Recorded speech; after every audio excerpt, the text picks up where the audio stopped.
pasipo viongozi wa dini kushiriki. Si mnafahamu Musa ndiye aliyewakomboa wana wa Israeli? Kwa hiyo ndiyo maana niko mahali hapa. Lakini kwa wachache watu wazima mtakaokumbuka, mnajua ya kwamba katika nchi ambazo ziliteswa sana duniani na ukandamizaji, kanisa lilishiriki kuwakomboa. Pale nchini Malawi alikuwepo rais, mimi natoka Kiela kule jirani tu na Malawi. Alikuwepo rais Kamuzu Banda, alijiita rais wa Muyaya, yani rais wa maisha. Yule alikuwa dikteta, anatesa watu, anaua watu.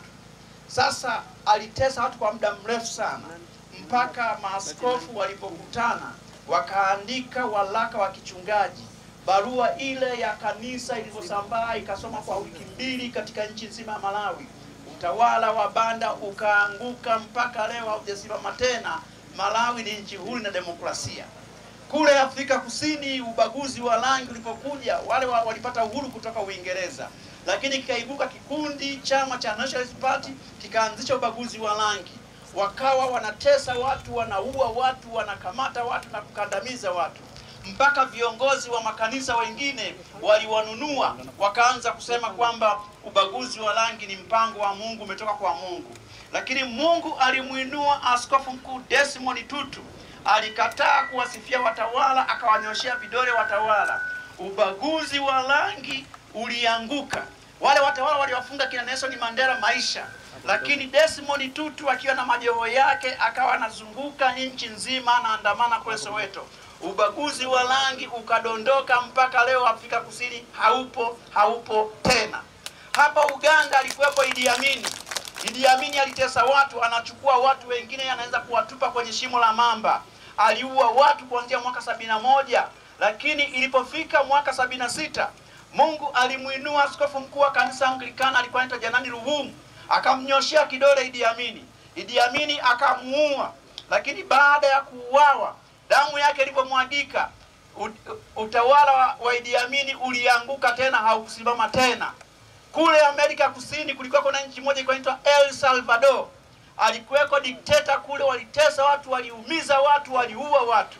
Askofu mkuu wa jimbo kuu la kanisa Katoliki la mjini wa San Salvador alianza peke yake, anawanyoshea kidole wale watawala, anawakemea.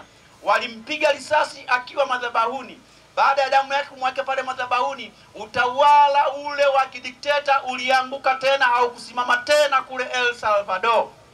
Hapa Tanzania tulitawaliwa na Waleno, tulitawaliwa na Waarabu, tulitawaliwa na Wajerumani, wakaja Waingereza, lakini bado vita vya majimaji vile hatukuweza kupata uhuru wetu. Ndipo Mungu alimuinua padri wa kanisa Katoliki, alikuwa anaitwa Father Welsh.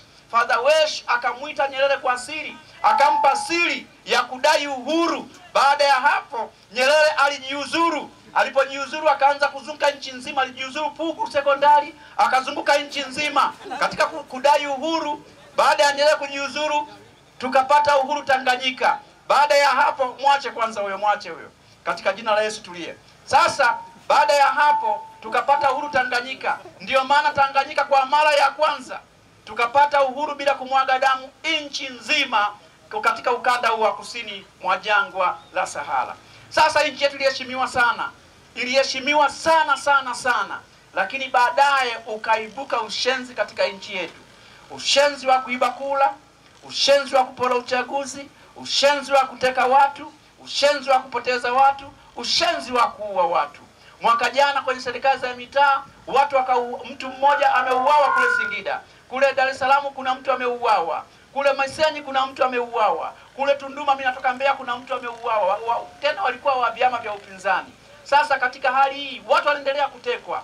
Kanisa kwa mara ya kwanza limeungana kukemea mambo haya katika nchi hii.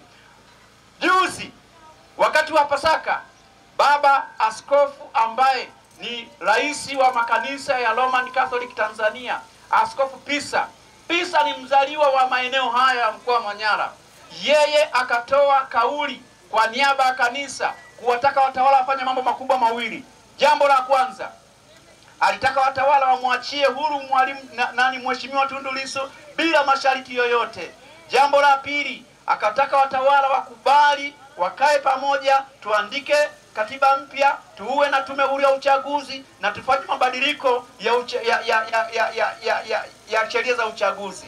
Lakini pia hapa Kilimanjaro, askofu wa kanisa Anglikana anaitwa Hotai. Tena Hotai nadhani ni mzaliwa wa Manyara. Yeye pia akatoa kauli ya kukemea utekaji na unyanyasaji katika nchi hii. Pale Morogoro, askofu wa kanisa Kiinjili Kilutheri Tanzania, na yeye akafanya hivyo hivyo. Anaitwa Mameo, yule ni Mmasai. Kwa hiyo katika hali ya namna hiyo, kwa mara ya kwanza Tanzania kanisa limeungana kukemea utekaji, kukemea mambo haya ya wizi wa kula, kukemea kunyanyasa watu, kukemea kumwaga damu.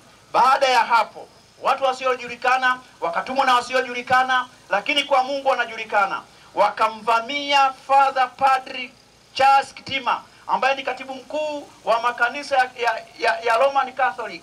Wakataka kumuua, wakampiga, lakini Mungu akuruhusu damu yake imwagike. Bado anaendelea na matibabu. Lengo lao ni nini? Kutisha kanisa, kutisha Watanzania. Wakajua kwamba tukimuua padri wa kanisa kubwa kama la Roman Catholic, wengine watanyamaza. Sasa niwaulize watu wa Mbulu, katika kujua kwenu, ni mamlaka gani duniani ambayo iliweza kunyamazisha sauti ya kanisa? Ipo? Kwa hiyo hakuna mamlaka, hakuna utawala utakaoweza kunyamazisha sauti ya kanisa. Mimi nazunguka kwa niaba ya viongozi wote wa dini wanaodai haki katika nchi hii. Hatutadaiwa, huu ni mkoa wangu wa 14, hatutadaiwa kuwaambia Watanzania kwamba tuungane, tuandike katiba mpya, tuunde tume huru ya uchaguzi, tubadilishe sheria za uchaguzi ili tukomeshe ushenzi wa kuua watu, tukomeshe ushenzi wa kuteka watu, tukomeshe ushenzi wa kupora kula, tukomeshe ushenzi wa kumwaga damu katika nchi hii.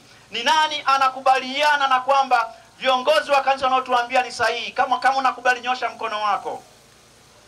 Endelea kunyosha hivyo mkono, tunaenda kumuomba Mungu. Baba, katika jina la Yesu, unaishi, unatawala na kumiliki milele. Dongobeshi ni ardhi yako na hawa watu ni watu wako. Mikono hii ni ishara ya kwamba wanataka haki katika nchi hii. Wamechoka watoto wao kuuawa, wamechoka watoto wao kutekwa, wamechoka uwizi wa kula, wamechoka uporaji wa kula. Na wao wanajua kabisa kwamba wewe ni Mungu wa haki. Hakuna mamlaka yoyote iliyotoka kwako ambayo inamwaga damu. Kitu chochote kinachomwaga damu ni ibada za kishetani, ni ibada za kipepo. Tunakemea roho ya kumwaga damu katika nchi hii kwa jina, sema amina. Amen.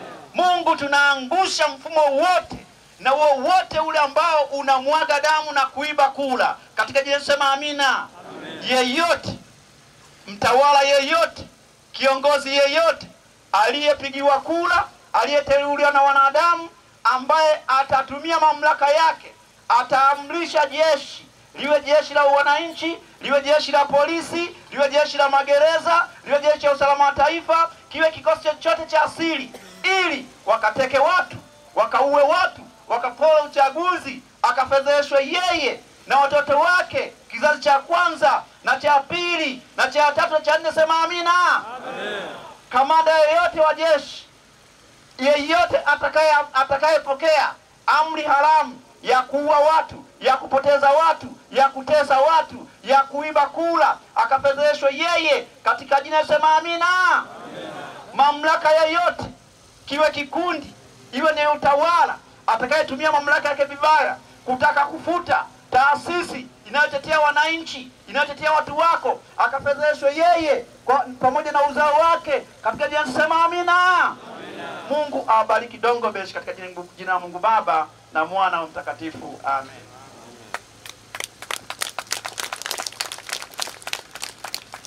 People.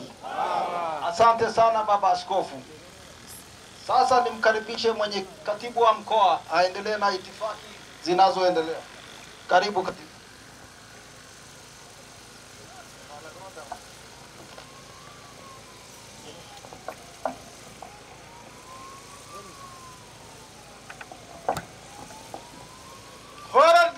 Dongobeshi. People. Mheshimiwa Katibu Mkuu, Mheshimiwa Mwenyekiti wa Baraza la Wazee Taifa, waheshimiwa viongozi wa kanda, mwenyekiti wa kanda, waheshimiwa viongozi wa mkoa, waheshimiwa viongozi wa jimbo la Mbulu vijijini, waheshimiwa wananchi, habari za mchana. Nashukuru sana kwa kuitikia mkutano huu. Viongozi wetu wa taifa wanaoongozwa na katibu mkuu Mheshimiwa John Mnyika, ambaye ameambatana na baba yetu, kaka yetu, mjomba wetu, ndugu yetu kabisa, katibu mkuu mstaafu wa Chadema Mheshimiwa Balozi Dr. Wilbur Taa, karibu sana. Leo tutapata kusikia sauti yake tena baada ya muda mrefu. Sasa naomba twende haraka haraka kwa sababu ya muda, tuna safari ya kwenda Babati. Naomba makamu mwenyekiti wa Bavicha ambaye alikuwa katika safari kama amekuja, naomba wasalimie kama amekuja. Karibu sana kamanda. Hello.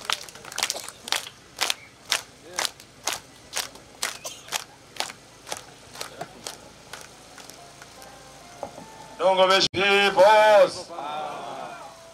Weka ngumi namna hii. Mechoka? Bado. Peoples. Asanteni sana. Naitwa Dual ya Mzito. Ni katibu mkuu wa baraza la vijana wa Chadema Taifa. Nipo hapa leo na msafara wa kitaifa kuileta itifaki ya kitaifa. Lakini kabla sijaendelea, mwenyekiti wa mkoa tafadhali njoo usalimie watu wako na utukaribishe katika mkoa wako. Pigieni makofi kabisa mwenyekiti wa mkoa. Mwenyekiti, karibu sana. Karibu sana. Asante sana. Dongo Besh peoples. Mheshimiwa katibu mkuu, Mheshimiwa Balozi Dr. Wilbur Taa, karibuni sana Dongo Besh. Watu wa Mbulu, Dongo Besh. Anekunga kwa tema ka oyira nike dirwale. Ako to ngbira ay bidiri masomo odol ani ko akwesi. Baba bir karka orta ana kon khatida ke. Ha? Imbor ma oina. He ko tribas kel tu ka fiza hema. Anta ail qaib. Karbanzi ta'ala. Ni bol. Ta'uwa ko tribas kel tu kana fiz leiba Chadema garmu wak masomo odol ani. Ikay ana CCM dabu kan mi balaga. Ino si amka. Asa namleta kwenu ndugu yenu, mzee wenu, Daktari Wilbur Taa, uje uzungumze na watu wa Dongo Besh. Karibu sana daktari. Karibu.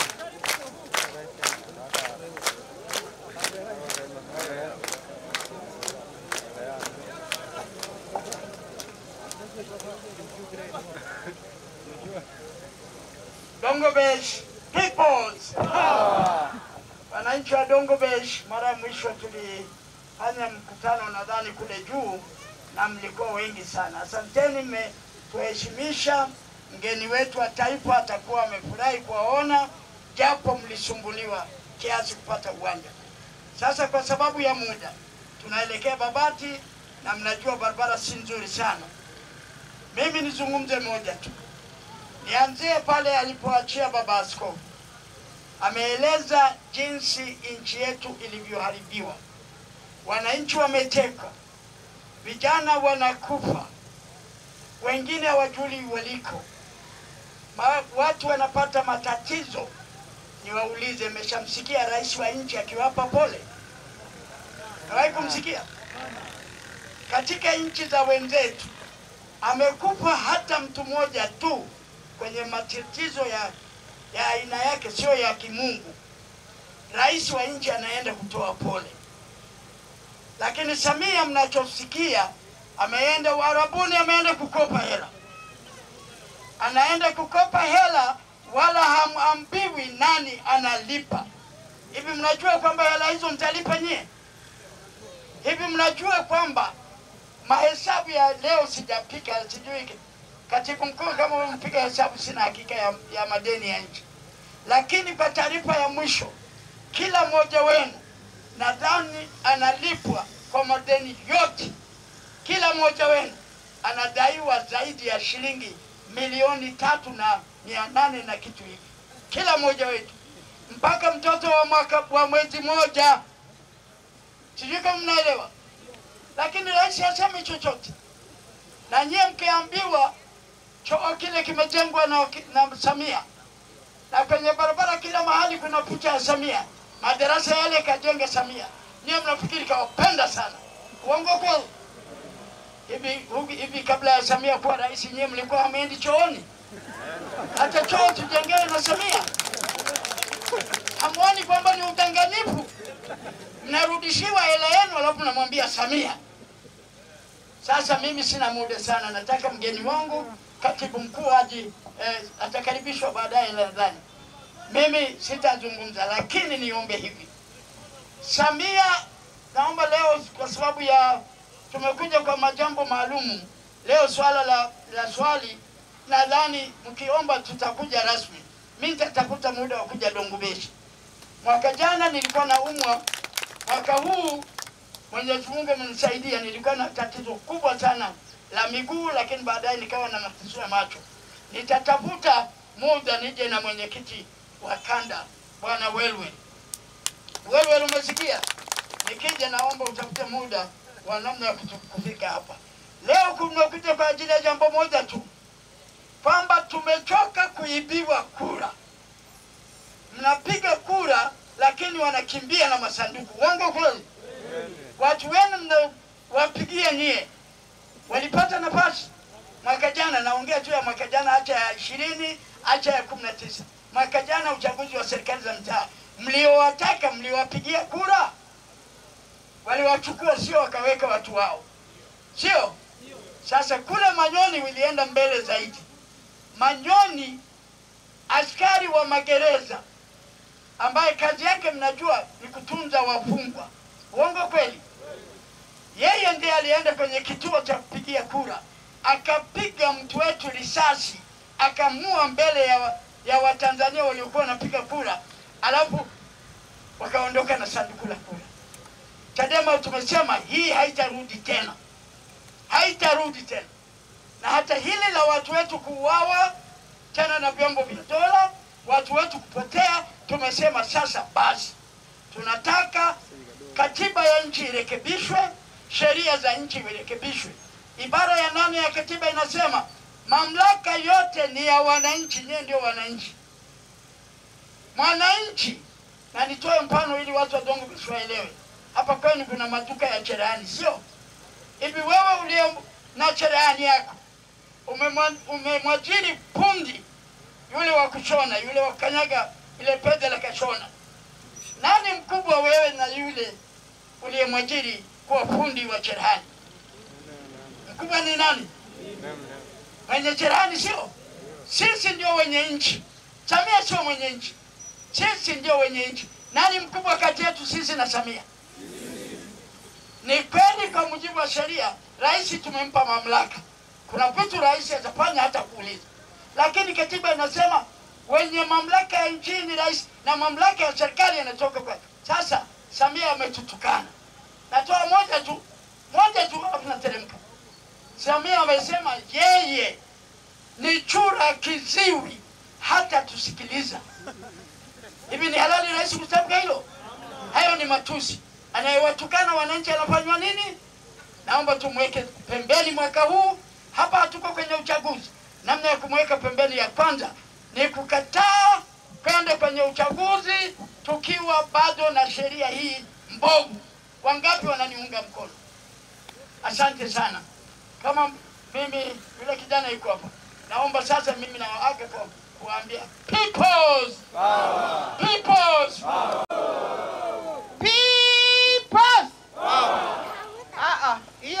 inasikika. Lissu kule gerezani hajasikia. Peoples! Asanteni sana ndugu zangu. Mimi naitwa Susan Limo, ni mwenyekiti wa baraza la wazee Chadema Taifa, baraza lenye hekima na busara kweli kweli. Niko kwenye Chadema toka mwaka 93. Pamoja na watu kuondoka, sisi tunasema tutabaki, tutakufa na Chadema, kwa sababu Chadema ni mpango wa Mungu. Chadema ni chama ambacho kina misingi imara, chama ambacho kimeamua kwa matendo kutetea wananchi. Kwa hivyo ndugu zangu, tunakuja hapa kwa ajili ya kuhamasisha na kuwapa elimu kuhusiana na swala zima la no reform no election. Tunaposema no reform no election, tuna maana moja tu ndugu zangu. Tunasema kama hakutakuwa na mabadiliko ya kimfumo na sheria katika uchaguzi wetu, uchaguzi hautafanyika, na kama serikali italazimisha uchaguzi basi kitaeleweka. Sawa sawa? Na tunasema hivi ndugu zangu kwa sababu moja kubwa. Nchi hii imekuwa na vyama vingi toka mwaka 95. Tumekuwa na vyama vingi na uchaguzi huu unaenda kuwa uchaguzi wa 7. Lakini kama chama kikuu cha upinzani Chadema, toka mwaka 95 tumeenda vizuri mpaka mwaka 2019 uchaguzi wa serikali za mitaa alipoingia Magufuli, ambaye aliamua kuiba mchakato mzima wa uchaguzi kwa kuwaengua wagombea wote wa upinzani. Lakini haikuishia hapo. Mwaka 2020 Chadema tulikuwa na wabunge 71. Lakini uchaguzi wa 2020 ndugu zangu, tumeambulia mbunge mmoja. Wakati tulifanya kampeni za kufa mtu, Chadema ina watu wenye akili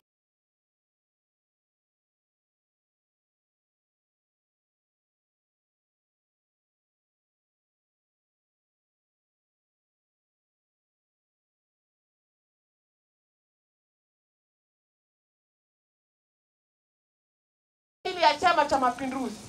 Na sisi tunasema hivi, 2021 alipokufa Magufuli, tukapata rais mwanamke kwa mara ya kwanza. Tuliamini mama huyu atafanya jambo kwa sababu naye ana watoto, ana uchungu wa kuzaa. Lakini matokeo yake, uchaguzi wa mwaka 2024 wa serikali za mitaa yalijirudia yale ya Magufuli.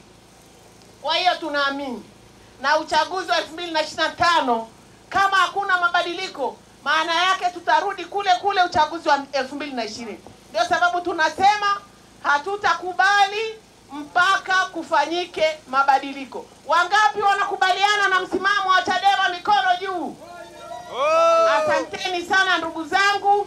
Nimeambiwa nisalimie lakini nikaona nichombeze, lakini nawashukuru sana wazee ambao nimewakuta hapa wakiongozwa na mwenyekiti wa kanda ambaye tayari ameondoka, alikuwa pale. Lakini endelee kuwashukuru wazee wenzangu, tuendelee kushikamana na chama hiki. Chama hiki tunaamini na tumesema tukipata madaraka, jambo la kwanza ni sana. Sawa, mheshimiwa mwenyekiti wa kanda, tafadhali karibu umalizie itifaki iliyobaki ili tukimbizane na muda. Nakushukuru sana, karibu sana. Watu wa Dongobesh Peoples. Mheshimiwa John Mnyika, katibu mkuu wetu, mheshimiwa viongozi wote, mheshimiwa Dr. Slaa, mheshimiwa askofu na wananchi wote wa Dongobesh, habari za saa hizi. Muda umeenda sana kama ambavyo Dr. Slaa amesema. Mimi ni mwenyekiti wa kanda. Sisi ni wenyeji, tutapata muda wa kuja kuzungumza. Sawa sawa Peoples. Lakini tumie fursa hii kuwaomba sana wananchi wa Dongobesh, mtuunge mkono Chadema kwenye kampeni yetu ya no reforms no election. Sisi tunasema kabla ya kushiriki uchaguzi wowote tunataka mabadiliko yafanyike. Wangapi wanaunga mkono hili?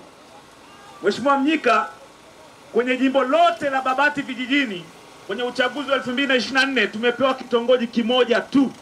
Tuna mwenyekiti mmoja tu wa kitongoji, si ndio jamani? Tumewachagua, kura zetu hazina maana. Anayesimamia uchaguzi ndio anaamua nani awe mwenyekiti wa kitongoji, nani awe mwenyekiti wa kijiji, nani awe mbunge. Si ndio? Mpige kura hata ziwe ngapi, mkurugenzi ndio anaamua nani awe mbunge wa Mbulu vijijini. Leo tumepita kwenye barabara yenu hiyo. Mheshimiwa Mnyika, mbunge wa hapa ni ule mpiga sarakasi bungeni. Sasa tusingetarajia wananchi hao watetewe.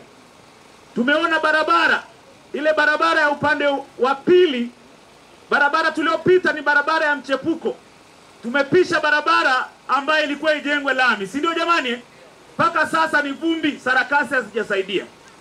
Lakini sisi Chadema tunasimama na agenda ya kuwatetea wananchi, agenda ya haki. Niwaambie wananchi wa Mbulu vijijini, tunapopigania marekebisho ya uchaguzi, sio kwamba Chadema tunataka kuingia madarakani tupate vyeo. Hapana. Sisi wakipita wanawadanganya. Tunataka tupiganie mageuzi ya sheria za uchaguzi ili tupate viongozi wanaotokana na wananchi. Wananchi wakisema mtu fulani awe mbunge, tunataka huyu atangazwe, au sio? Ili aweze kuwatetea wananchi. Mtu ambaye hamjamchagua anaweza akawatetea? Anaweza akawatetea? Leo hii mbunge akiharibu chochote, nyinyi wananchi wa Dongobesh mna mamlaka yoyote ya kumwajibisha? Mna chochote cha kumfanya? Kwa namna hiyo hakuna maendeleo.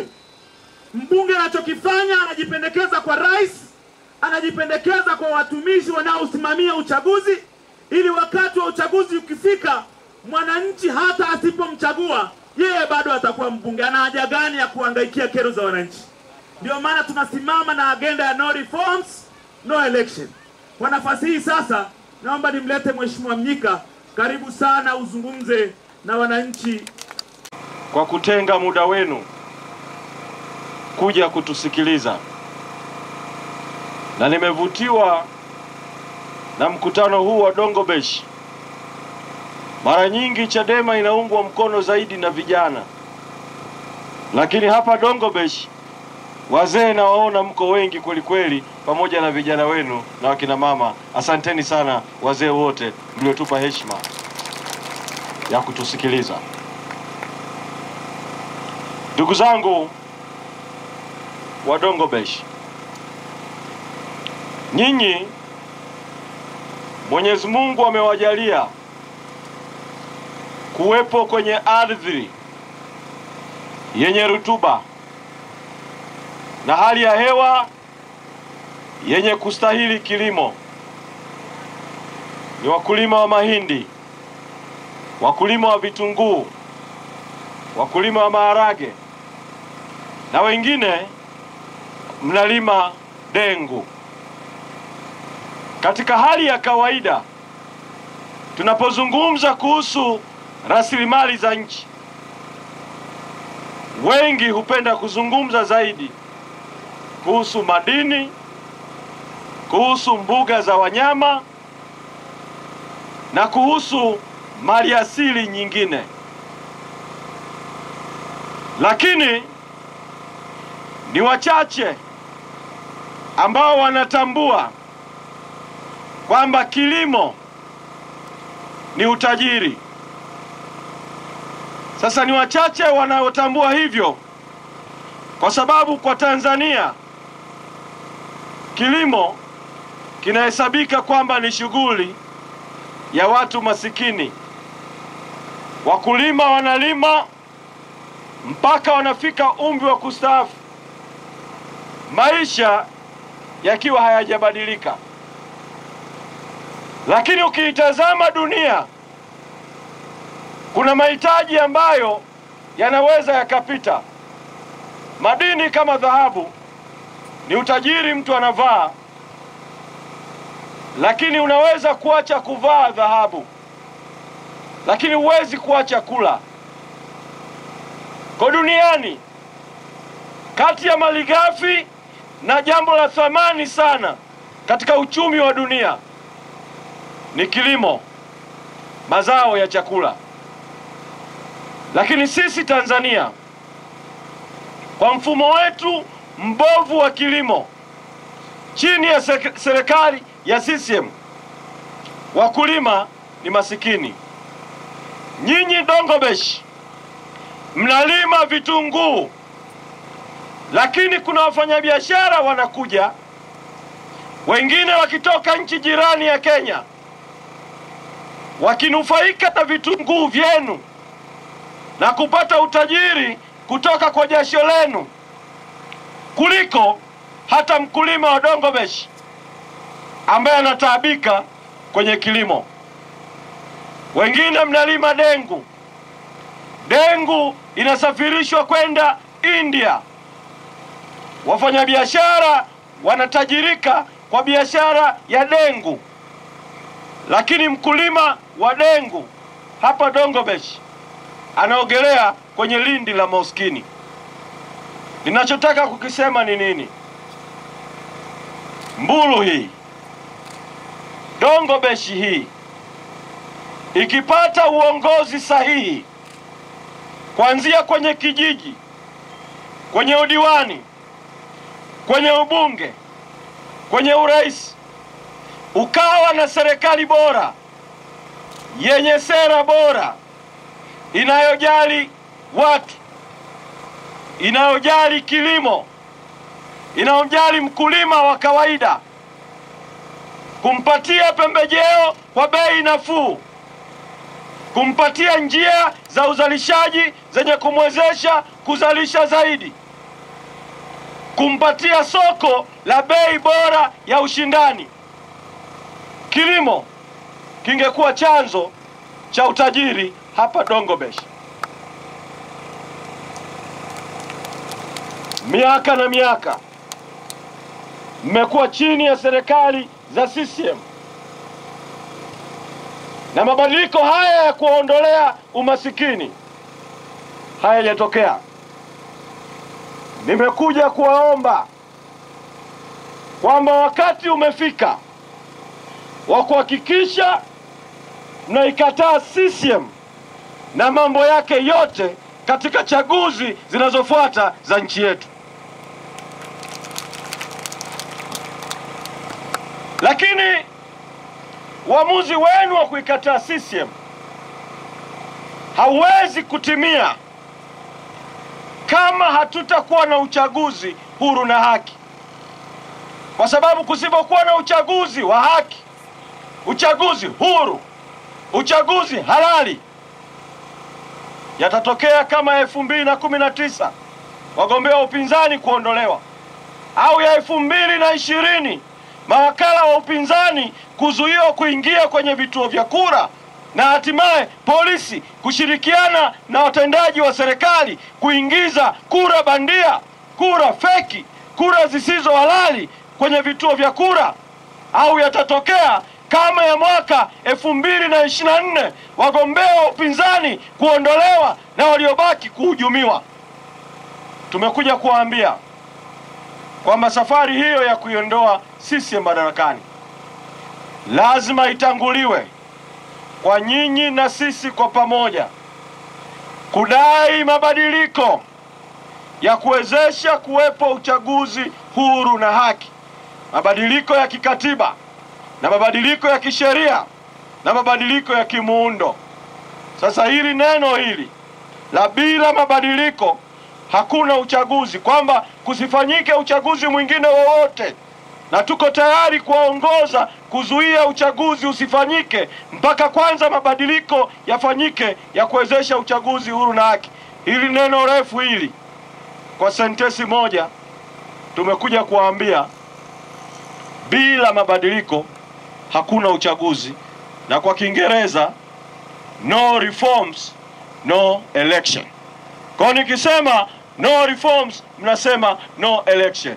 No reforms, no reforms, no reforms ni neno la Kiingereza likimaanisha bila mabadiliko hakuna uchaguzi. Sawa sawa? Sasa tupige kura ya wazi ya Dongobesh hapa, ili tutume ujumbe kwa serikali na watawala kwamba kauli hii ya no reforms no election sio kauli ya Chadema peke yake, ni kauli ya wananchi wote ikiwemo wa Dongobesh. Wale mnakubaliana na msimamo wa no reforms no election, bila mabadiliko hakuna uchaguzi, nyosheni vidole viwili juu. Nyosheni vidole viwili juu. Nyosheni vidole. Sasa pamoja na kukubali kwa vidole, tukubali kwa sauti, ili sauti ya Dongobesh ifike kwa dunia kwamba no reforms, no election. No reforms, no reforms, no reforms, no reforms, no reforms. Shukran sana. Sasa ni mabadiliko gani yanayohitajika? Tumekwisha yazungumza sana.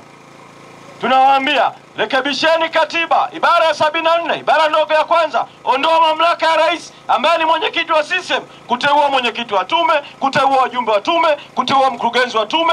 Tumewaambia rekebisheni, badilisheni katiba, ibara ya 74, ibara ya 5 inayosema kwamba rais ambaye ni mwenyekiti wa CCM ambaye ni mgombea ana mamlaka, akiona tume haifanyi anachokitaka, katiba imempa mamlaka ya kuiondoa tume. Tumewaambia rekebisheni katiba, ibara ya 74(10), ibara ndogo ya 10 ambayo inasema tume ile ya taifa ikifika hapa Mbulu haiwezi kuajiri mtumishi wake huru wa kusimamia uchaguzi, inalazimika kutumia mkurugenzi na ofisi ya mkurugenzi, wakuu wa idara. Ikifika kwenye kata Dongobesh inalazimika kutumia mtumishi wa umma, mtendaji wa kata. Ikifika kijijini, ikifika mtaani, hivyo hivyo. Sisi tunawaambia katiba hii ni mbaya, futa hiyo ibara ya 74(10) ya katiba, ili tume huru iajiri yenyewe watu huru wa kusimamia uchaguzi kwa haki. Tunawaambia futeni kwenye katiba ibara ya 74(12) inasema kwenye katiba, ibara hiyo ndogo ya 74, ibara ya 12 inasema tume ya uchaguzi imewekewa kinga kwenye katiba, ikimwengua mgombea wa upinzani, ikizuia upinzani kufanya kampeni, ikifanya hujuma yoyote ile, huna haki hata ya kuishtaki tume wakati wowote. Tumesema yote hayo yafutwe. Sasa tulivyoyasema haya, wao wanasema kwamba unajua sasa ni mwezi Mei, uchaguzi ni Oktoba, muda hautoshi kutoka sasa mpaka uchaguzi kufanya hayo mabadiliko. Sisi tumewaambia kama mnasingizia muda, sisi tuko tayari uchaguzi usogezwe mbele mpaka kwanza hayo mabadiliko yafanyike ya kuwezesha uchaguzi huru haki.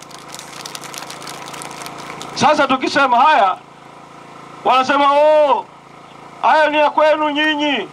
Wananchi huko vijijini wanataka uchaguzi ufanyike hivyo hivyo mwaka huu.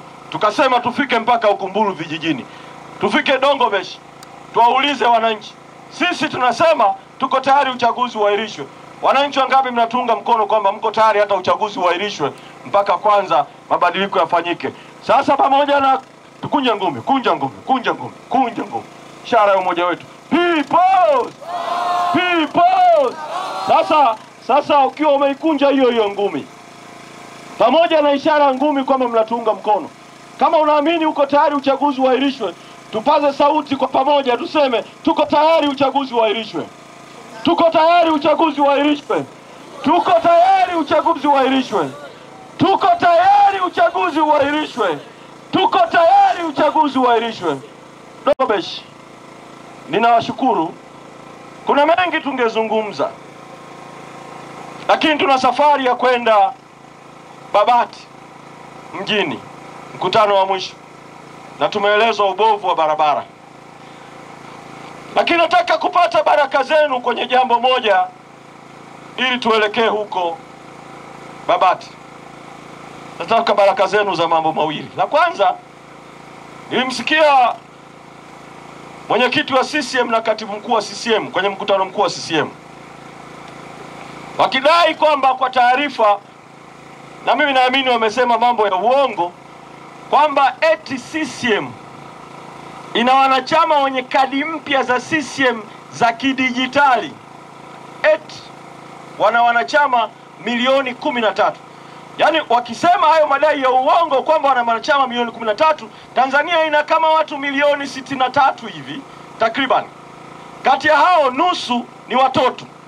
Kwa hiyo watu wazima ni kama milioni 30 hivi.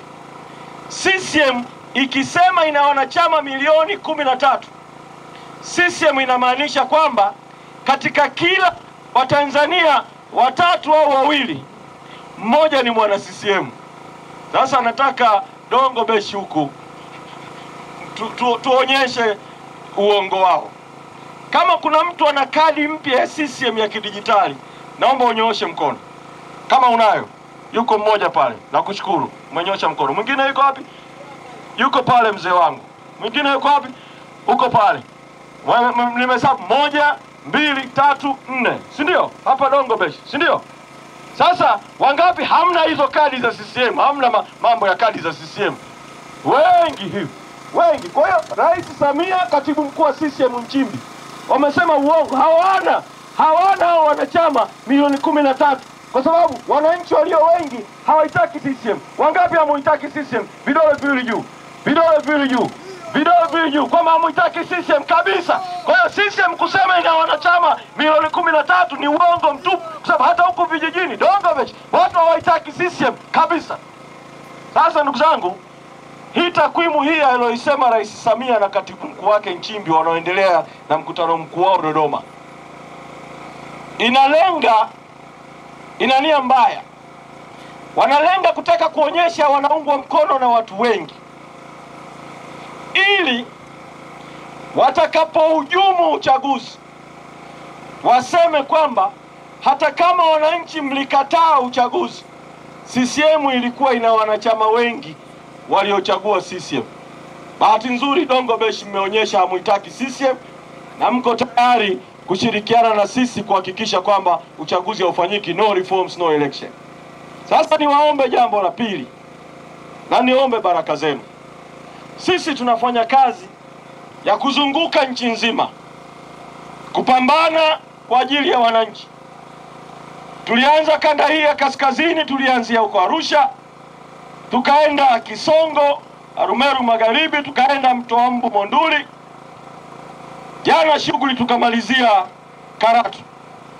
Leo tumeanza asubuhi, tumepita njiani Karatu pale wakati tunakwenda Mbulu mjini, tumehutubia Mbulu mjini.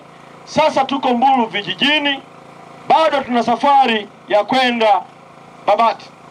Kesho tutaendelea tena na safari, tutakwenda mpaka Hanang huko Katesh, tutakatiza nchi maeneo mbalimbali. Sisi tumeamua kujitolea siku zote kwa ajili ya kazi hii, kwa ajili ya manufaa yenu na manufaa ya nchi yetu. Asante sana kwa makofi. Makofi hayo ni ishara ya kutunga mkono. Ninaomba mtunge mkono kwa huu ujumbe tulioueleza, kuueneza kwa watu wengi zaidi, ili ujumbe ufike kwa watu wengine wengi zaidi.